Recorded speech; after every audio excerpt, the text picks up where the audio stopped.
great to have you here Welcome to the podcast. with me and my guests from around the world. Welcome to the Simone Feiler podcast. Welcome to this podcast. Let's get into it, shall we?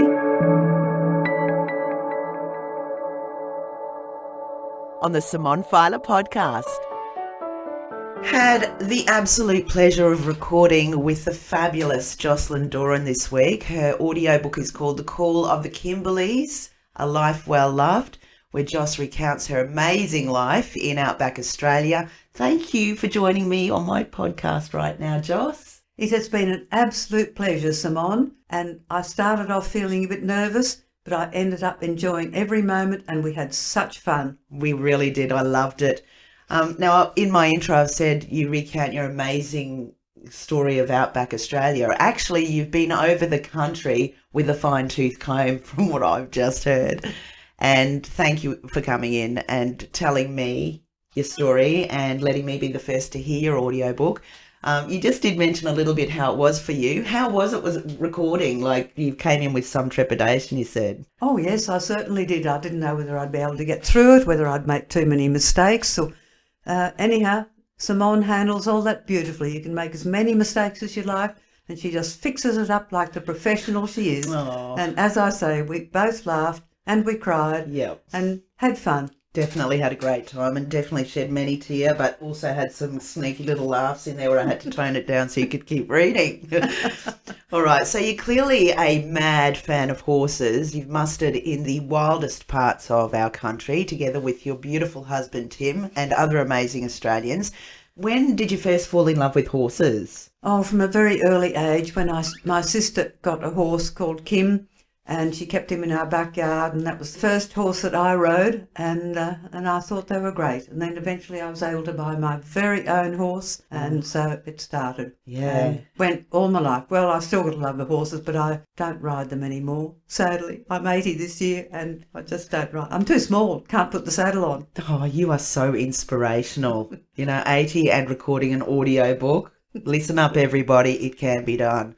That was one of my questions I was going to ask if you still rode. So when was it that you last got on a horse? Oh, about 5 years ago. Right. And my horse was very tall, and to put the saddle on, well, you needed it's a very ladder. hard. And then I had to lower one stirrup so I could get on. Right. Then I'd pull the stirrup up again. But I'm very short, so...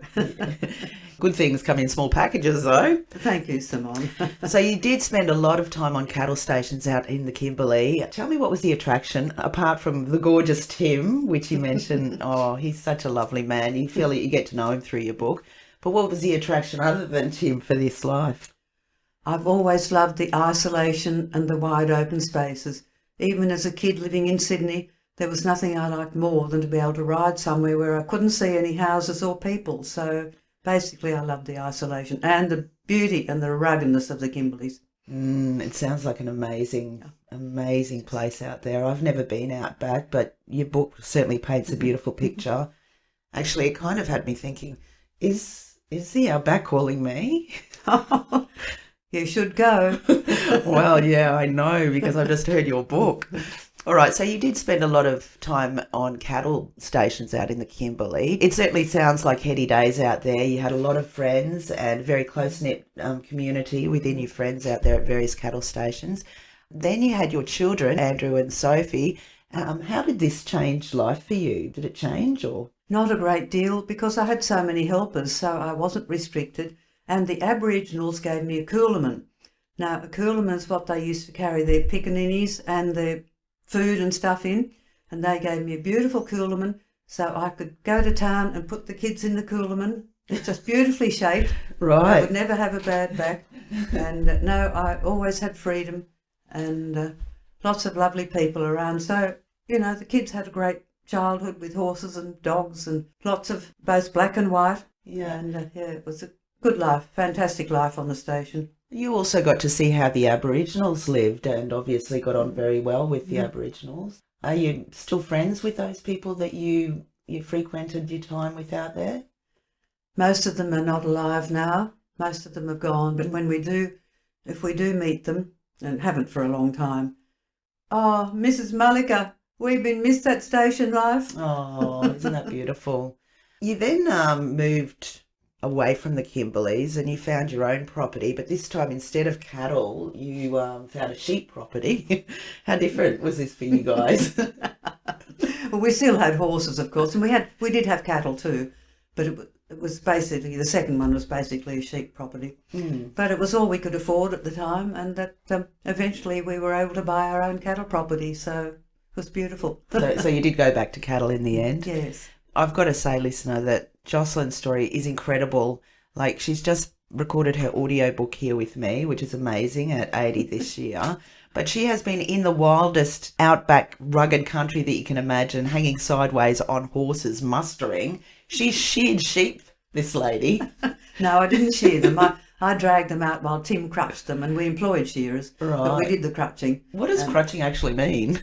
It means you cut off the wool round the eyes so they don't go wool blind. Right. And you cut off the wool round the male apparatus so it doesn't get stained. Okay, gotcha. And you crutch them too. You cut it round the bum. Oh. So that doesn't get stained. Okay, so that was your gig? No, Tim did that, and I just dragged them out for him. You must, so dragging them out, you must have been pretty strong. Yeah. Well, I didn't have to be really strong, but yeah, I've always been fairly strong. And you could hold horses down as well. No. You could do anything, I reckon. Oh, you're very encouraging.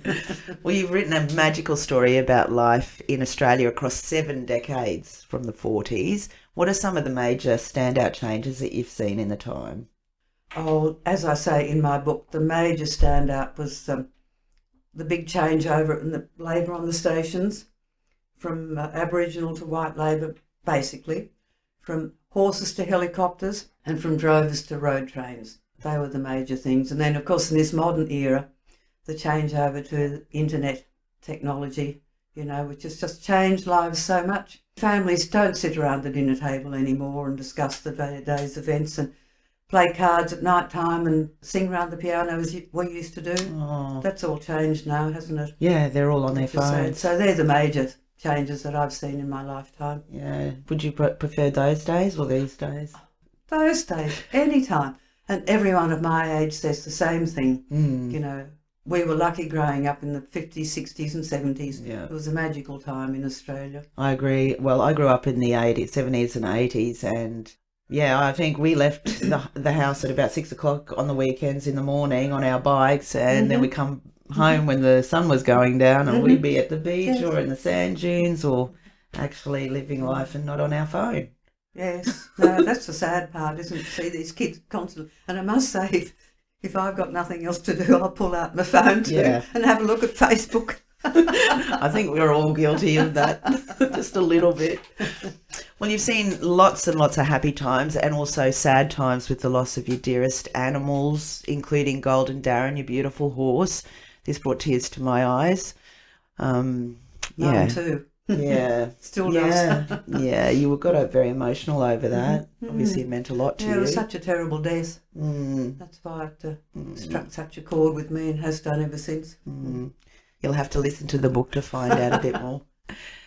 You recount these stories beautifully, both the happy ones and the sad ones, but how did you go about experiencing these to actually then writing them down? Well, I enjoyed it actually because it happened when, because of COVID, our resort was put in lockdown and we couldn't go into any of the clubhouses and have any social life, so the timing was absolutely perfect. And I love sitting down at the computer, and fortunately I'm a touch typist, so that was easy, and it occupied the whole time while we're more or less confined. And the inspiration to write the book came from the grandchildren. Yeah, detail.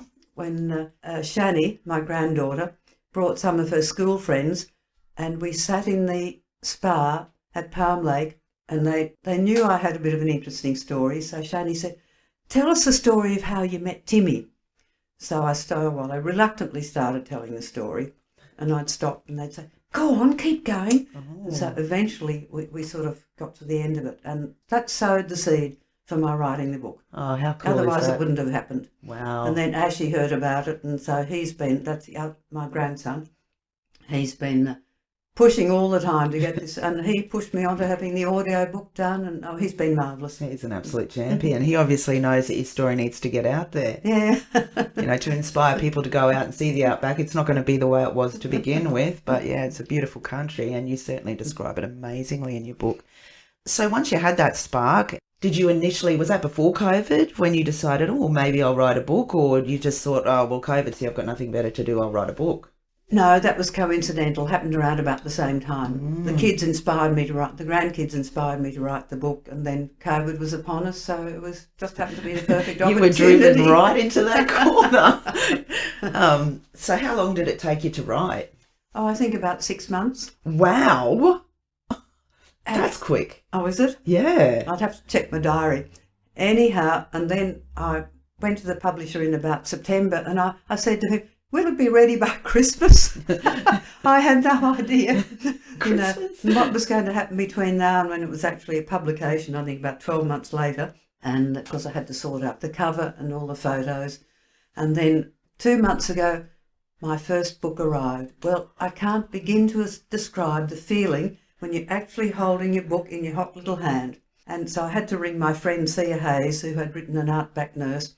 And I said, Sia, I've just got my book, isn't it? I'm incredulous. And she said, oh, I cried when I first received my first copy. So that it's is an wonderful. exciting time. Yeah. Well, I think I mentioned to you, I know I've mentioned it on my podcast a lot, that only 2% of writers that begin actually get their book in their hand, get published. Oh, is that so? Whether through self-publishing or traditional. I was one of the lucky ones then. Yeah, or one of the hard-working ones that see things through to the end. Yeah, well, there is.